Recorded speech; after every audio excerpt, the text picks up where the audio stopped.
Bueno, en el desarrollo de la cursada de fisiología, ustedes habrán visto que trabajamos siempre con situaciones problemáticas o problemas de la vida profesional. El objetivo es de encontrar una lógica de que uno estudie la fisiología, una fisiología aplicada, una fisiología que tiene un sentido, y el sentido es interpretar, conocer cómo funciona un organismo animal sano, y luego a partir de ahí se pueden ver las patologías o la explotación de ese animal en la producción, o comportamientos o las fallas o alteraciones que pueda haber. Pero para eso tenemos que conocer cómo funciona bien un animal sano, normal. Y por eso trabajamos siempre con problemas profesionales, porque nos permite encontrarle no solamente un sentido a lo que estudiamos, sino también nos permite interrelacionar, articular, conectar con otras asignaturas de la carrera, con las que ya vieron, con química, física, histología, etcétera, anatomía, y con las que van a ver, la semiología, patología, reproducción, en fin, con producción animal, con todas las otras asignaturas que van a ver en la carrera. Porque en realidad la fisiología está ubicada en un lugar estratégico dentro de la carrera de medicina veterinaria, porque se estructura con todos los fundamentos que dan las asignaturas más básicas de la carrera, que es la física, la química, la anatomía, la histología. Eso fundamenta la fisiología. Y la fisiología lo que hace es fundamentar el ciclo más profesional o especializado de la carrera. Entonces uno va a fundamentar los aspectos, las medidas, las determinaciones patológicas, semiológicas, de producción, de reproducción, de lo que sea, las va a fundamentar y va a tener un conocimiento desde la fisiología, que eso es lo que va a dar el sustento a las medidas que uno tome. Por eso nosotros trabajamos con problemas y nos parece que es la mejor forma.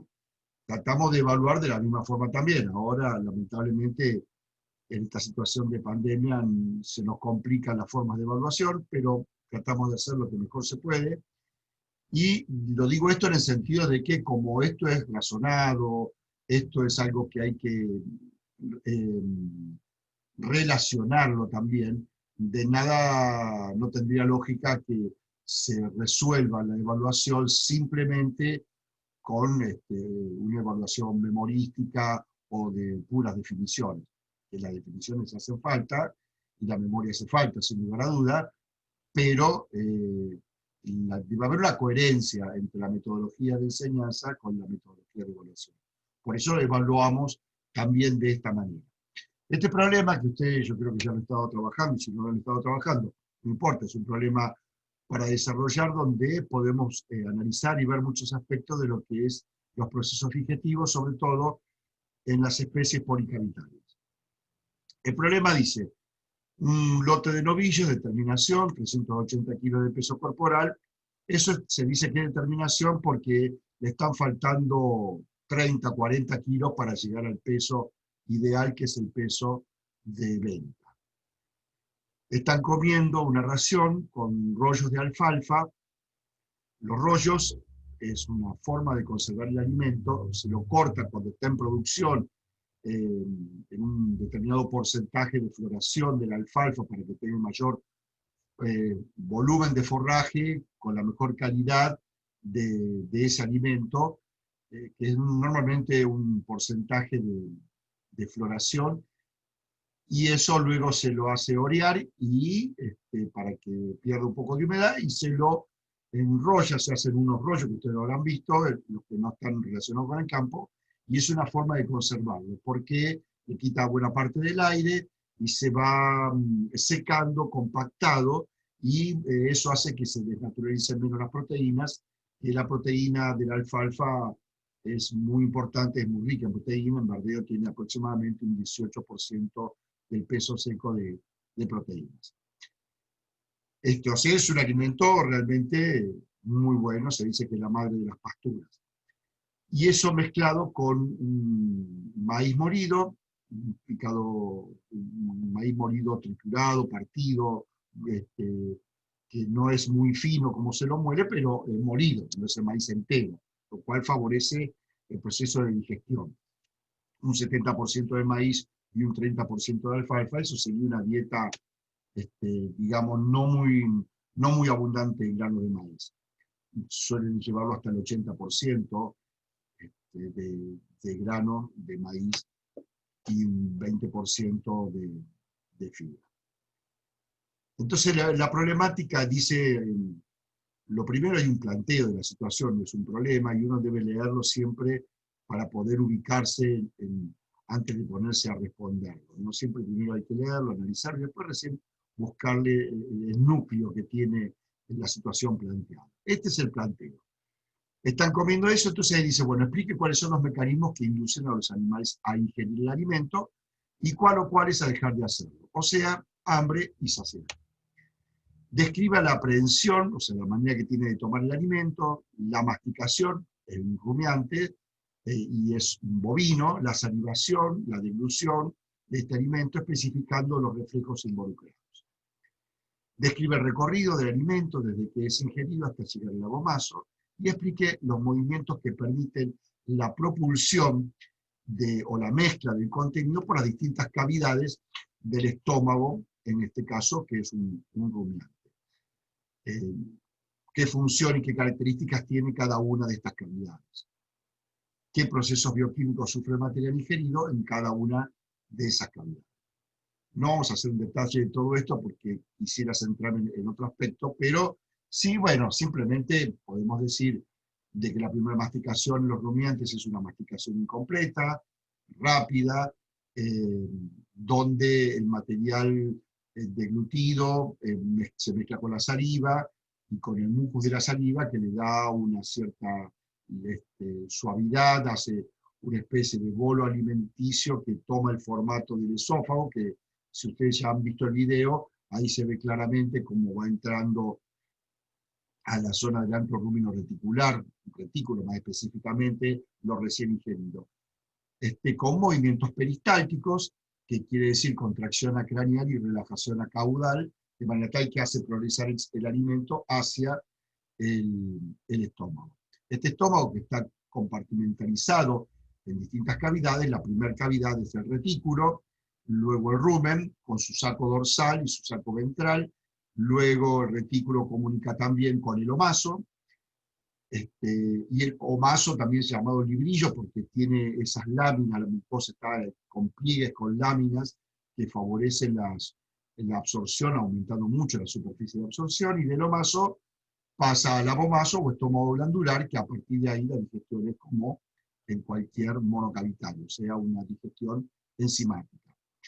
Previamente, los procesos que se van a dar en el rumen, fundamentalmente, por eso es que es el más grande de todos, porque es el que tiene que estar más tiempo para producirse, viene el proceso de fermentación. Y ese proceso de fermentación en el rumen, si bien por supuesto que hay enzimas, siempre hay enzimas que degradan algo, pero son enzimas de origen microbiano, no son las enzimas de secreción propia del animal, como sí en el estómago glandular. Acá son secreciones, son enzimas, perdón, que están en la membrana de los microorganismos y se ponen en contacto con el sustrato y así producen la digestión de los compuestos que se van a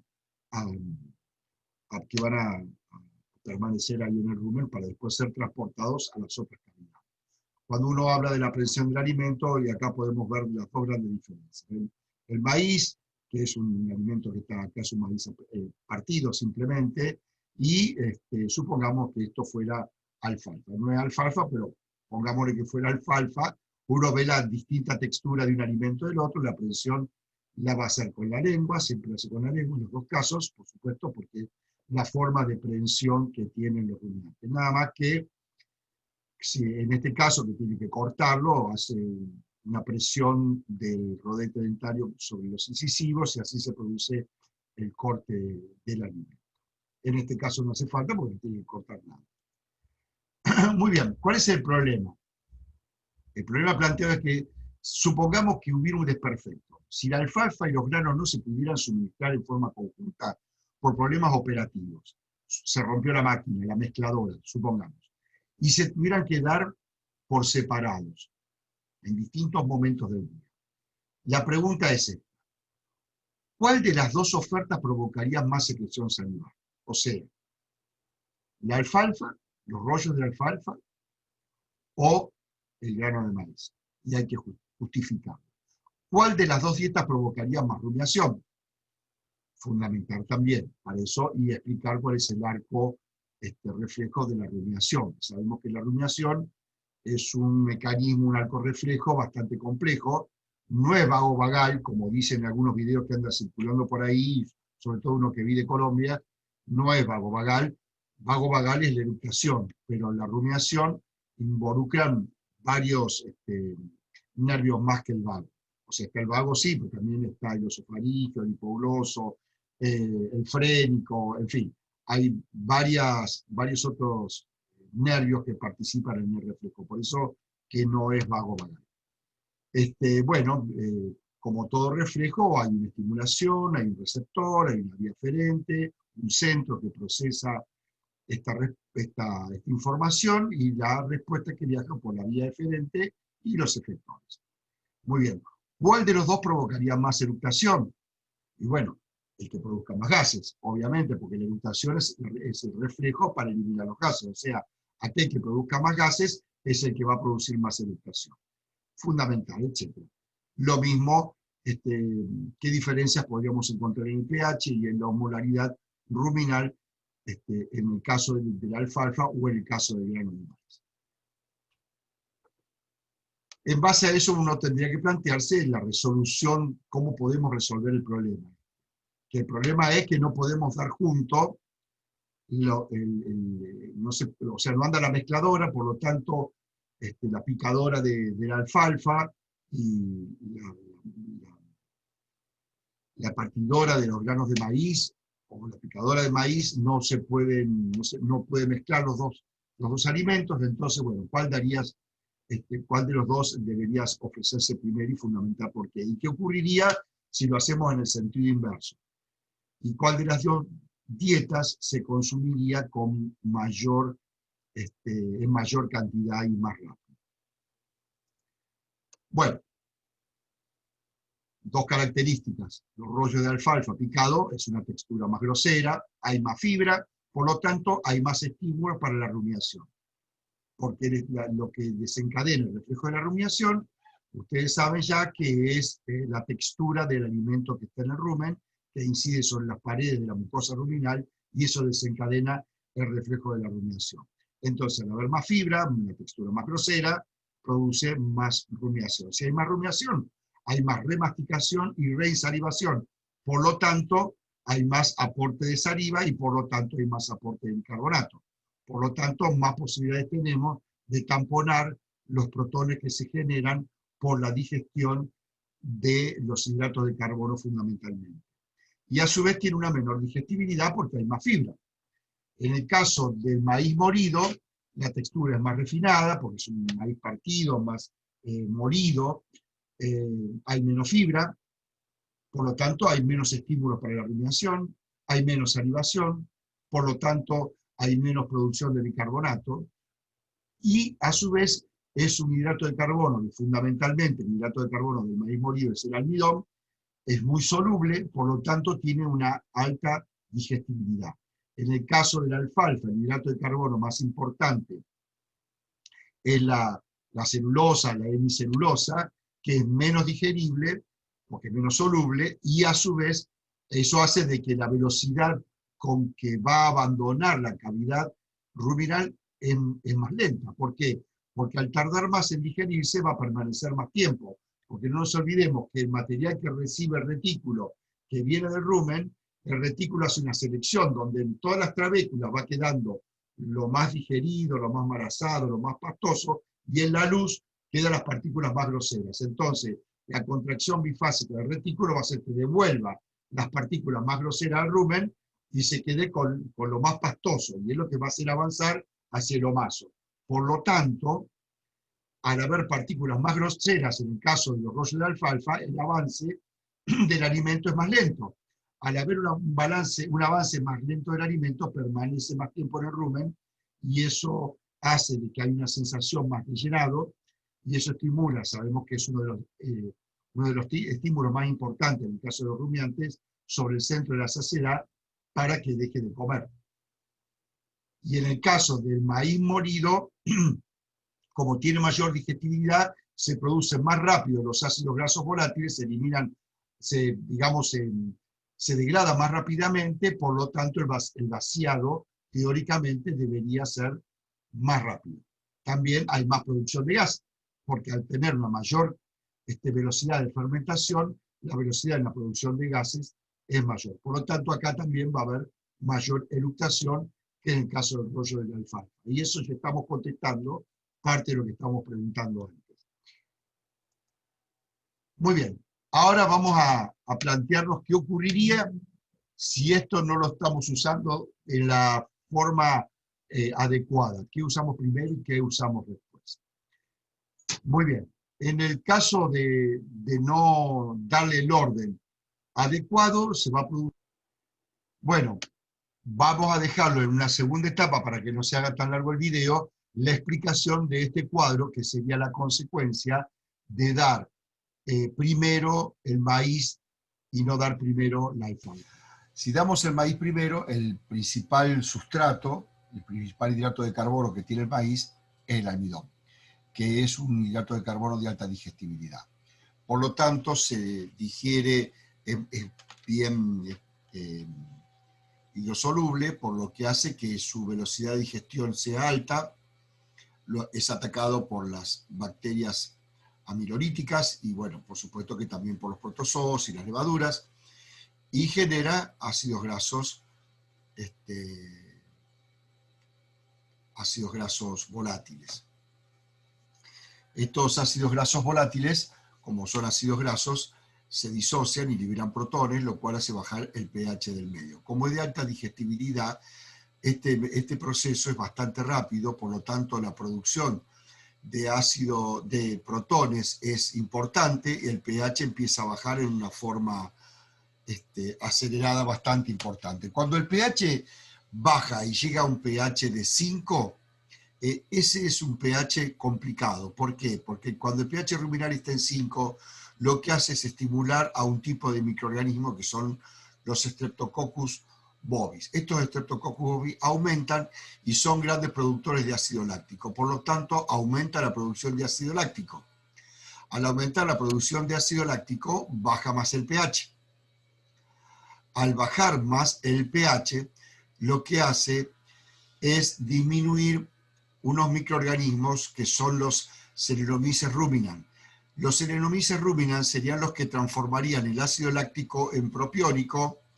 El propiónico se absorbe, va a hígado y en hígado se transforma en glucosa. Al disminuir la población de los Saccharomyces ruminans, porque el pH está más ácido, está en pH cercano a 5, disminuye esta población. Al disminuir la población de estos microorganismos, se acumula más ácido láctico. Y eso hace que el pH siga bajando. Al seguir bajando el pH, se estimulan a los lactobacilos. Y los lactobacilos producen ácido láctico. Por lo tanto, es un ciclo vicioso que cada vez va empeorando el cuadro y generando una mayor acidosis ruminal, lo cual hace que se mueran más de los Saccharomyces ruminans que me transforman el ácido láctico en propiónico para así poderlo eliminar, sacarlo del medio, que se absorba y vaya a hígado y se transforme en glucosa.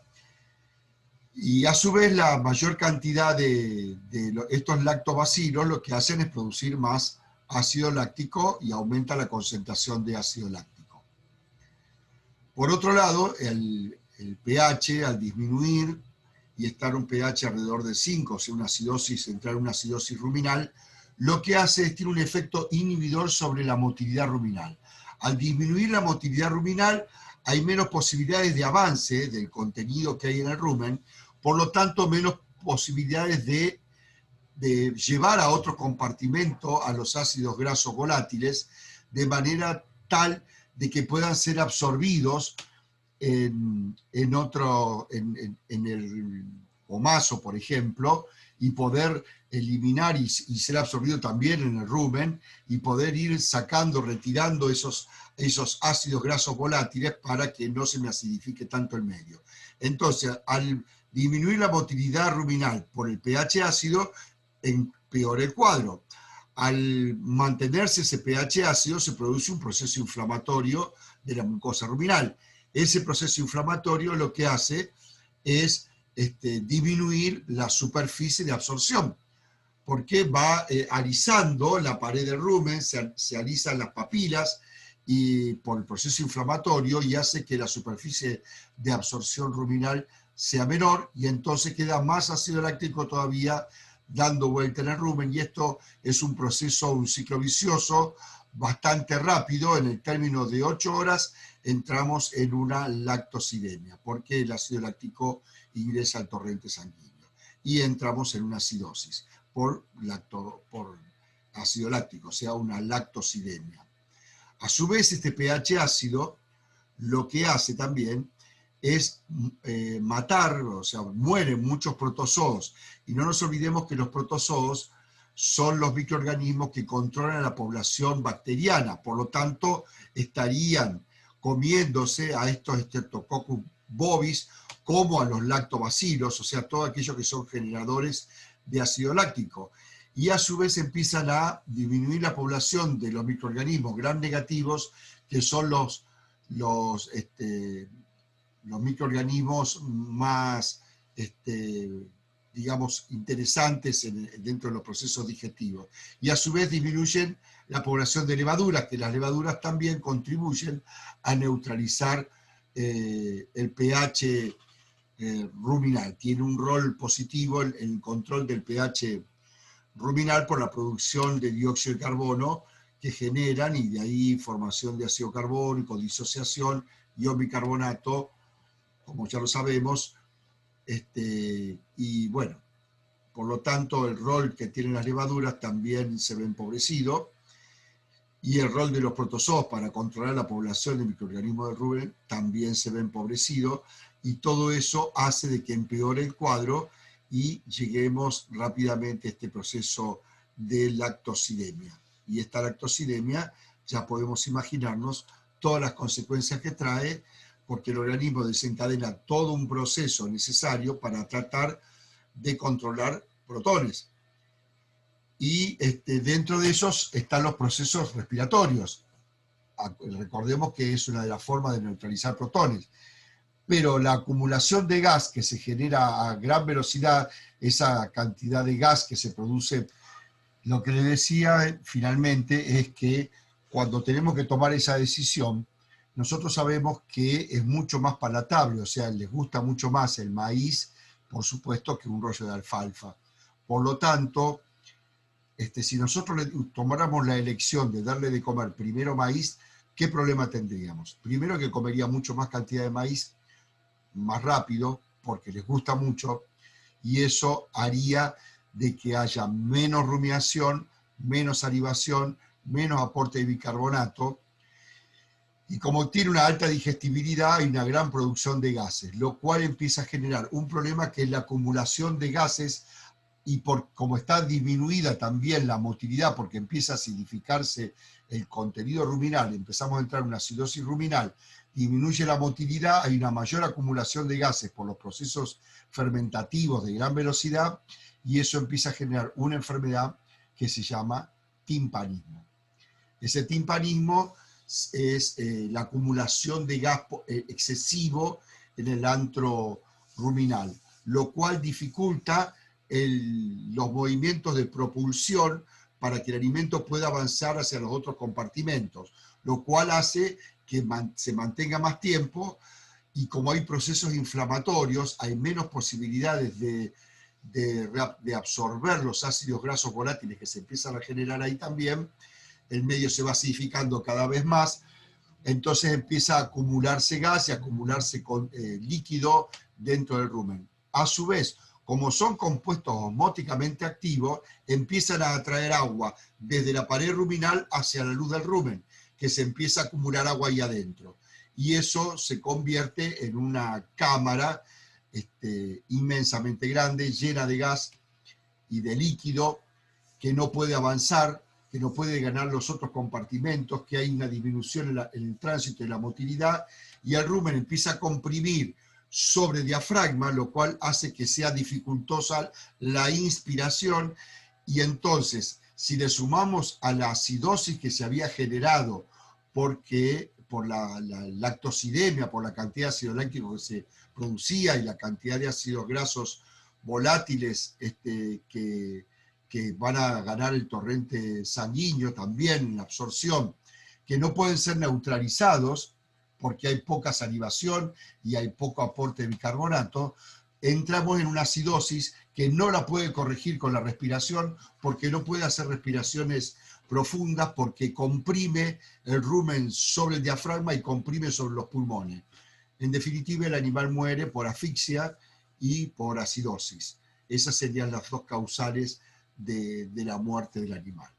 Lo que se hace es rápidamente lo que se llama una ruminocentesis, o sea, punzar en el rumen, en la zona del saco dorsal del rumen, para que salga gas, descomprimir, y uno que le aplicaría ahí adentro. Por lógica, le tendrías que meter una solución de bicarbonato, una mezcla de bicarbonato en agua, y se lo metes con una manguerita en el rumen para poder controlar y neutralizar protones, poder descongestionar también digamos, la mucosa ruminal al poder controlar el pH. Bueno, eso ya sería clínica, ustedes ya lo van a ver después cuando vean más adelante en la carrera este tipo de patologías. Pero lo interesante ahora es la fundamentación fisiológica de que por qué se produce este desfasaje. Y entonces, ¿cuál sería la decisión? Darle primero los rollos de alfalfa. ¿Por qué? Porque lo va a comer a menor velocidad, el vaciamiento es más lento porque tiene menos digestibilidad, entonces hay mayor sensación de saciedad, por lo cual después cuando le des el maíz, ya el animal va a tener un volumen dentro del rumen y va a haber una cantidad de procesos de rumiación, que haya una buena insalivación y hay un buen aporte de bicarbonato, lo cual ayudaría a controlar los protones que se generarían por la alta digestibilidad que va a tener el maíz. Entonces, si yo le doy primero los rollos de alfalfa, comen menos cantidad, hay rumiación, hay salivación, hay producción de bicarbonatos, y después le doy el maíz molido, lo que va a ocurrir es que van a comer menos cantidad y van a poder controlarse mejor los procesos de acidificación del medio ruminal por la rumiación y la salivación y producción de bicarbonato. Esa sería la estrategia, y esa estrategia la podemos hacer si sabemos fisiología. Si no, no se nos ocurriría qué podríamos hacer.